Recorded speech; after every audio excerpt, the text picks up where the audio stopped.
Selamat sore adik-adik. Hari ini kita kembali lagi kuliah konsep dasar keperawatan 1. Topik kita hari ini adalah aspek hukum dalam keperawatan.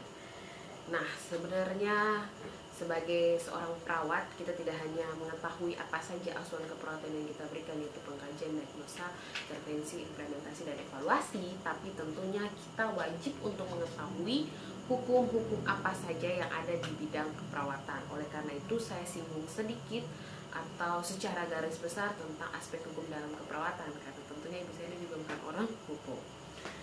Next. Jadi apa sih hukum kesehatan? Hukum kesehatan merupakan ketentuan-ketentuan yang mengatur hak dan kewajiban baik dari tenaga kesehatan yang melaksanakan tindakan kesehatan itu sendiri maupun dari individu yang menerima perawatan yang kita berikan. Nah, dalam berbagai aspeknya yaitu promotif, preventif, kuratif, dan rehabilitatif. Apa sih aspek promotif? Apa sih aspek preventif, kuratif, dan rehabilitatif? Nanti saya jelaskan di slide berikutnya.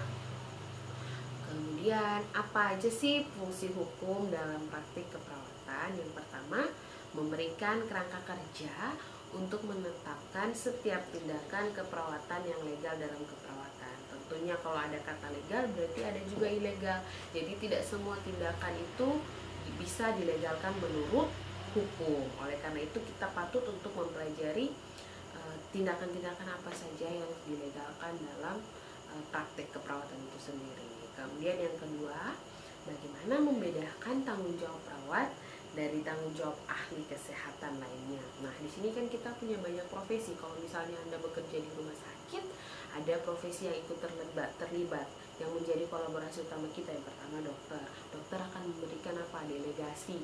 Delegasi apa? Salah satunya memasang infus atau memberikan obat melalui jalur intravena. Nah, itu merupakan kolaborasi. Yang berikut kolaborasi yang kedua adalah kita juga harus kolaborasi dengan tim analisis.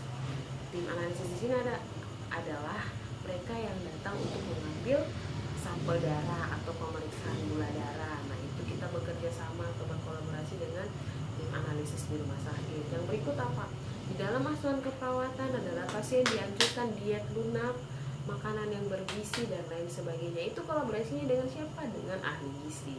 Oleh karena itu di dalam pelaksanaan ASKEP ada berbagai tingkatannya. Salah satunya adalah kolaborasi. Kemudian yang berikut, membantu menetapkan batas-batas tindakan keperawatan secara mandiri. Nah, di rumah sakit kita sebagai perawat patut untuk mengetahui tugas dan peran kita sebagai perawat secara mandiri itu apa saja. Jangan kita ambil tindakan yang merupakan tindakan kolaborasi dari tim kesehatan lainnya yang kita fokusnya ke situ, sedangkan perawatan aslinya kita tidak terapkan. Misalnya personal hygiene-nya pasien kita abaikan, kita malah fokus dengan tindakan kolaborasi. Kemudian tindakan mandiri keperawatan yaitu pemantauan tanda-tanda vital, nah itu kita abaikan, kita fokus untuk tindakan kolaborasi. Nah, itu keliru. Jadi sebagai perawat utamakanlah tindakan mandiri kita sebelum kita utamakan tindakan delegasi. Jadi seperti itu ya. Jadi kalau misalnya dalam situasi overcrowded di UGD, tentunya kalian harus bisa mengatur diri untuk tetap menjalankan tindakan delegasi, tapi juga tetap menjalankan tindakan keperawatan secara mandiri. Oke, kemudian yang berikut adalah membantu memelihara standar praktek keperawatan dengan membuat perawat bertanggung jawab atau bertanggung jawab dari setiap tindakan hukum. Oleh karena itu, dalam setiap pelaksanaan praktik keperawatan, adik-adik harus paham standar-standarnya seperti apa. Di minggu kemarin sudah saya jelaskan standar-standarnya seperti apa, kemudian prinsip-prinsip dalam keperawatan itu seperti apa, kita harus menetapkan prinsip apa, kode etik apa, kemarin sudah dijelaskan. Kemudian perlindungan hukum diberikan pada perawat jika telah melakukan tindakan sesuai dengan kewenangan dan standar profesi.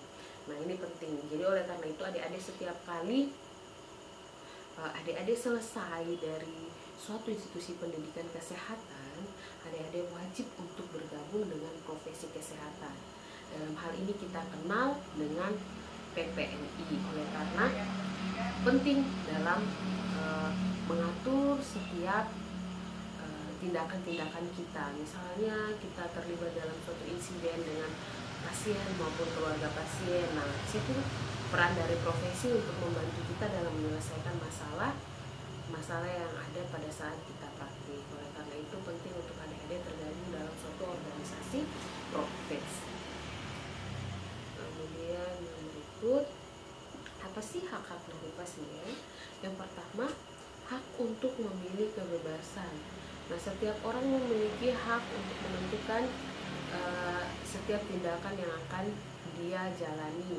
Nah, hal ini di dalam kode etik masuk ke dalam otonomi. Nah, jadi sudah jelas kemarin saya sampaikan bahwa pasien memiliki kebebasan dia dalam menentukan setiap tindakan.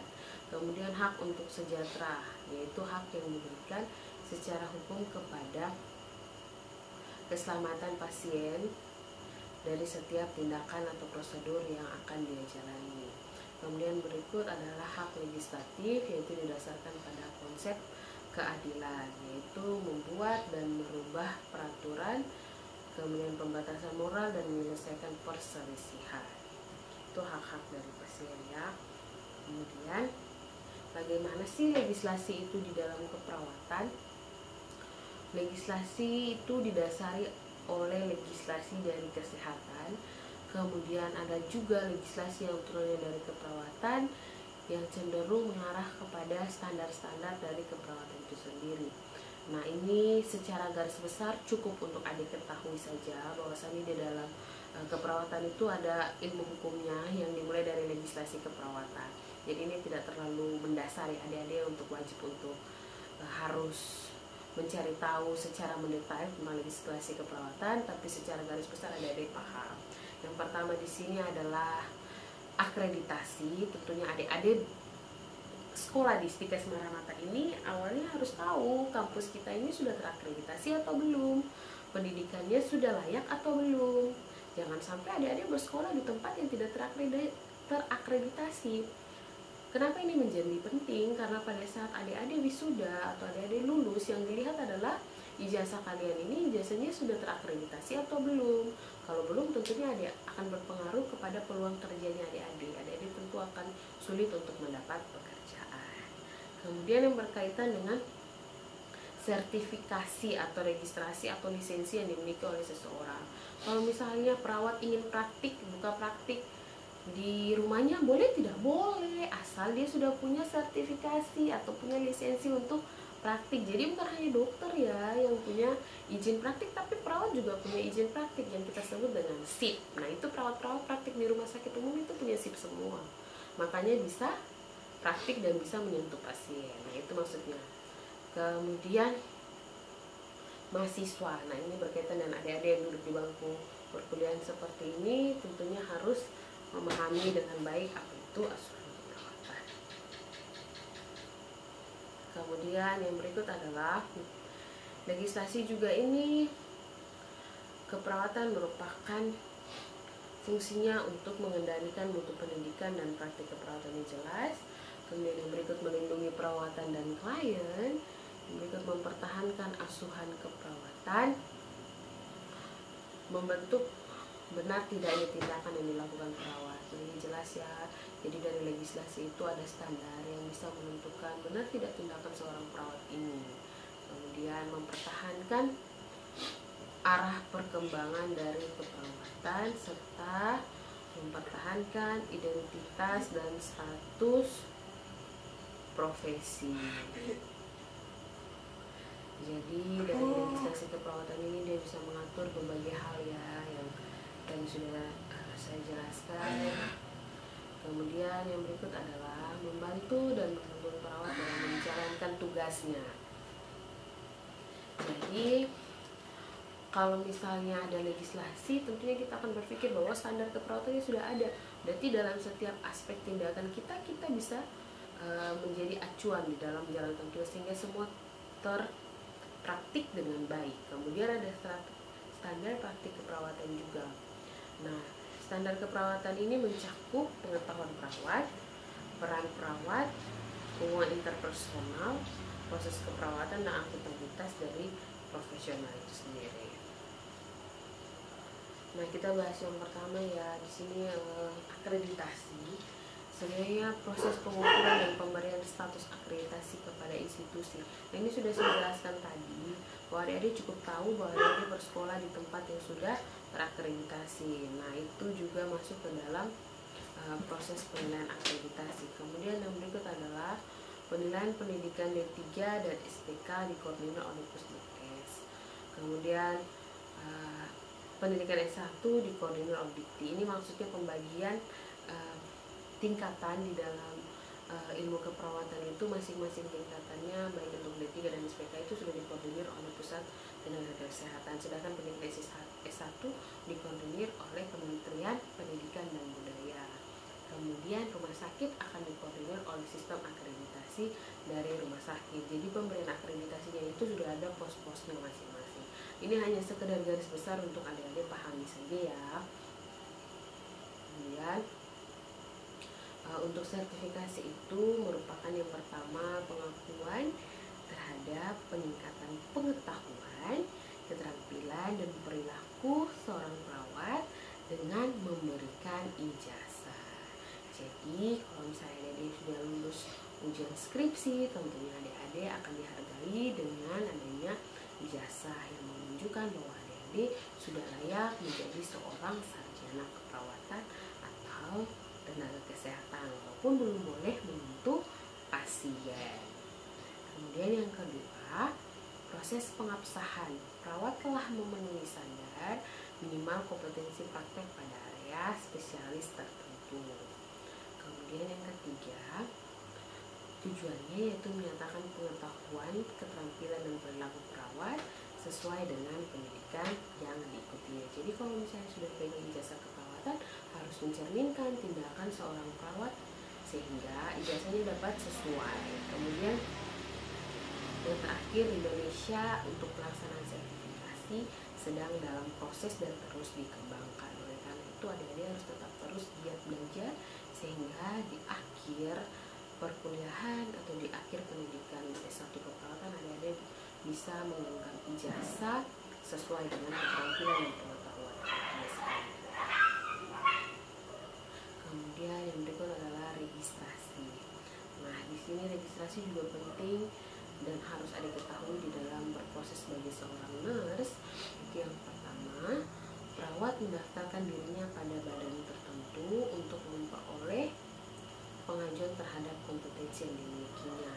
Nah, ini artinya salah satunya contoh surat tanda registrasi yang wajib dimiliki perawat setelah dia menyelesaikan studi program profesi nurse dan dinyatakan lulus dalam uji kompetensi, sehingga dia sudah terdaftar menjadi perawat secara registrasi atau menjadi perawat yang berkompeten dalam menjalankan asuhan keperawatan, sehingga diberikan surat tanda registrasi. Nah, hal ini sangat penting dan sangat dibutuhkan pada saat adik-adik ingin melamar kerja, karena yang diminta saat ini adalah surat tanda registrasi. Jadi jangan heran kalau kakak tingkat kalian yang belum lulus ujian kompetensi itu dia belum mendapat pekerjaan, karena yang dibutuhkan rekrutmen dari rumah sakit saat ini adalah sudah memiliki surat tanda registrasi atau dinyatakan layak sebagai seorang perawat. Dan berikut adalah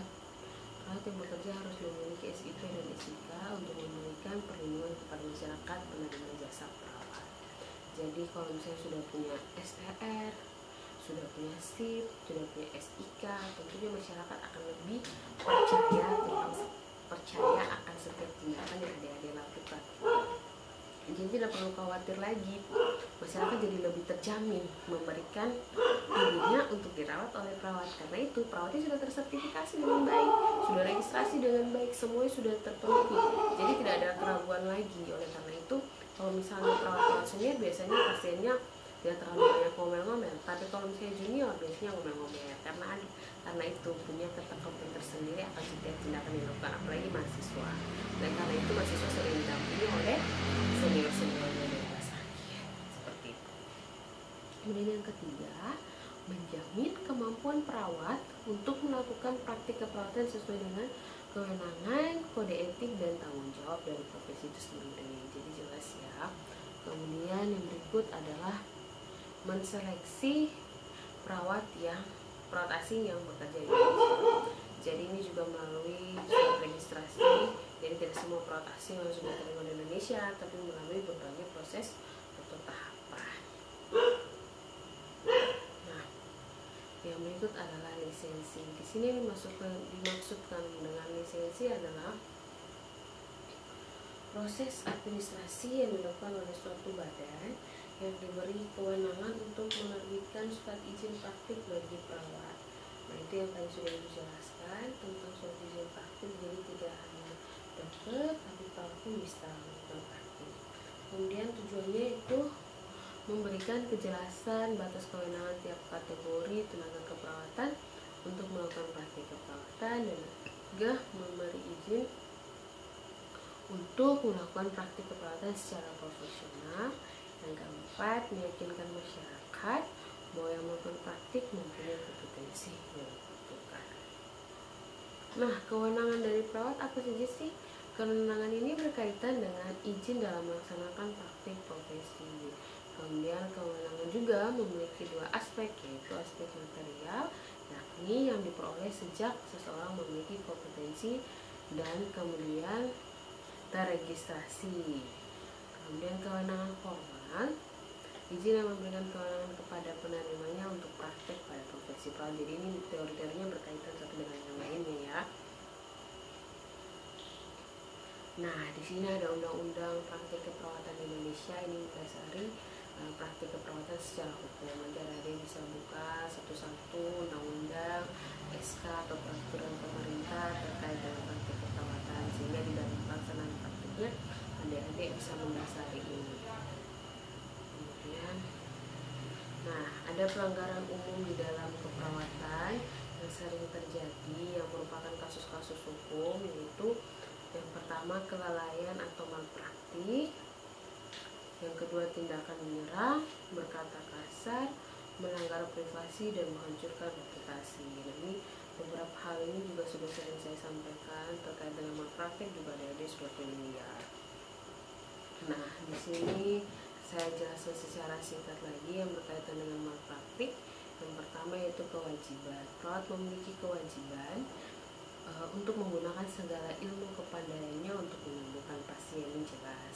Sedangkan pelanggaran dari kewajiban apabila menyimpang dari apa yang seharusnya dilakukan menurut profesinya. Jelas juga ya bahwa perawat gagal melakukan tanggung jawabnya sesuai standar keperawatan. Jadi kalau misalnya standarnya SOP-nya dalam pelaksanaan TTV ini A kali B kali C, tapi dia melanggar atau tidak melaksanakan A, B, C, D, nah itu berarti pelanggaran kewajiban. Kemudian yang berikut adalah cedera. Pasien menderita cedera secara langsung terhadap asuhan keperawatan yang diberikan. Nah, akibat yang didatangkan pelanggaran terhadap kewajibannya sehingga mengakibatkan hal negatif yang terjadi pada pasien.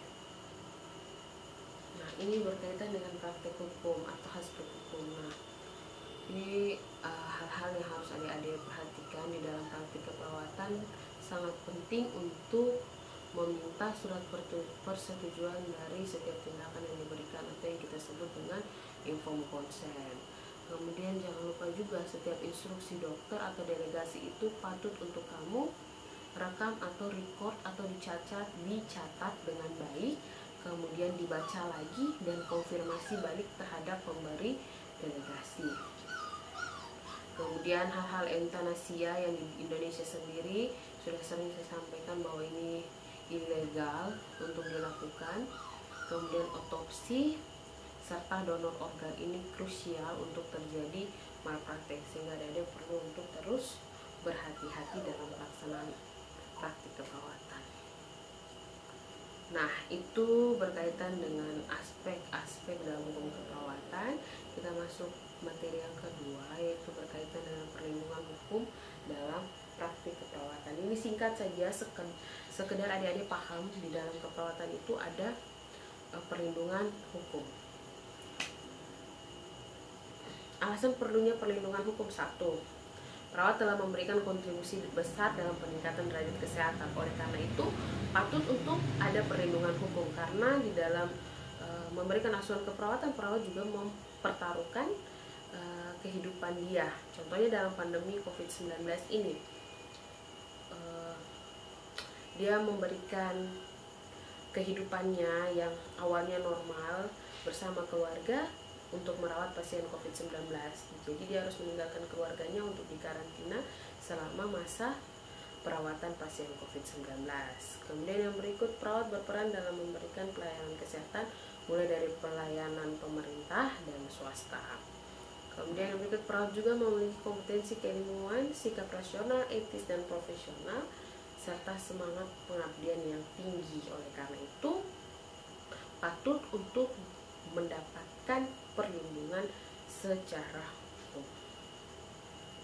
Nah, peran perawat berdasarkan hukum yang pertama yaitu penyedia layanan, kemudian penerima kontrak sebagai penyedia layanan, serta menjadi warga negara Indonesia.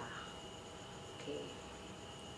Nah, ini turunan dari UU 38 tahun 2014 tentang keperawatan, ada juga di materi sebelumnya tentang undang-undang.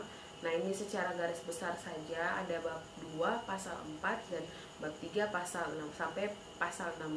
Nah, itu berkaitan dengan substansinya masing-masing. Adik-adik bisa lihat dan buka sendiri, ada di Google, terkait kebijakan turunan. Ini secara garis besar menjadi penting untuk adik-adik ketahui bahwasannya di dalam praktik keperawatan itu ada undang-undang yang melindungi, seperti itu. Nah, ini sama juga dengan slide sebelumnya berkaitan dengan tugas dan wewenang perawat dalam praktik keperawatan. Ini adik-adik bisa baca juga turunannya. Nah, hal-hal yang perlu diperhatikan, yang pertama, undang-undang dan strategi diberlakukan untuk melindungi perawat terhadap litigasi. Nah, ini penting untuk kita ketahui bersama bahwa ada undang-undang dan strategi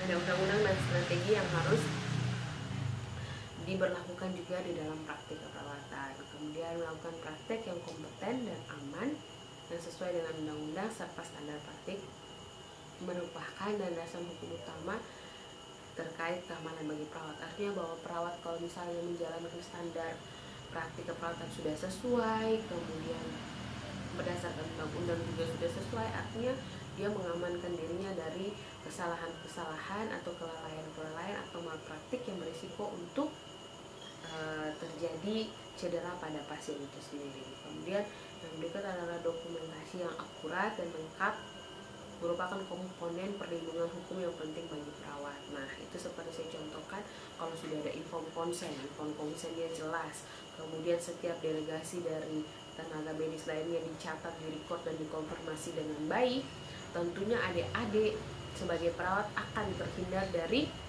masalah hukum karena bukti-buktinya sudah konkret dan lengkap. Jadi tidak perlu khawatir kalau misalnya sudah menjalankan semua aspek-aspek itu. Jadi adik-adik pun bisa menjadi terbebas dari jeratan hukum apabila berpraktik di rumah sakit. Kemudian bagaimana sih cara kita untuk mendapat perlindungan hukum? Tadi sudah saya singgung. Yang pertama, sebelum melakukan intervensi jangan lupa selalu minta persetujuan kepada pasien. Artinya bahwa tindakan ini diketahui pasien dan disetujui oleh pasien. Hal ini dibuktikan dengan apa? Adanya tanda tangan dari pasien itu bahwa dia setuju untuk melakukan tindakan ini dengan berbagai resiko yang akan terjadi. Jadi adik-adik tentunya akan terbebas dari hukum. Kemudian pengetahuan dan keterampilan yang kompeten. Kalau misalnya pengetahuannya baik, keterampilannya ikut baik, artinya tidak akan ada masalah selama Anda menjalankan asuhan keperawatan karena didasari oleh teori, yaitu ilmu yang telah kita dapat selama perkuliahan, dan didasari oleh keterampilan dan cerminannya dari pengetahuan itu juga. Kemudian memperlakukan pasien secara manusiawi dan memperhatikan segala kebutuhannya. Artinya pasien dianggap sebagai keluarga kita sehingga kita merawatnya dengan sepenuh hati. Kalau sudah sepenuh hati merawat pasien, tentunya akan terhindar juga dari kesalahan-kesalahan. Pasien pun akan lebih safety dengan kita. Kemudian apabila terjadi keraguan-raguan, silakan bertanya pada perawat lain yang lebih senior atau perawat spesialis yang lebih memahami kasus, atau misalnya ke tenaga medis lainnya atau dalam hal ini dokter. Kemudian memastikan pendokumentasian dengan benar dalam rekam medis. Jadi dicatat dengan benar ya, jangan ditulis singkat tapi tidak jelas. Untuk setiap dokumentasi keperawatan yang ada dilakukan. Memahami kontrak kerja dengan memahami hak dan kewajiban. Jadi di situ jelas ya, setiap kontrak kerja yang ada ditandatangani harus dibaca dan dipahami haknya saya setelah melakukan kewajiban ini apa-apa. Gitu. Memperbesar care, artinya di dalam merawat pasien kita harus lebih caring, kita harus lebih punya rasa perhatian. Kalau sudah punya rasa perhatian, tentunya kita akan terhindar dari kelalaian di dalam pelaksanaan praktik keperawatan. Nah, ini analisa kasus yang nanti akan menjadi tugas kita bersama. Oleh karena itu nanti akan Ibu berikan analisa kasusnya ke SIPEN, nanti adik-adik bisa kerjakan.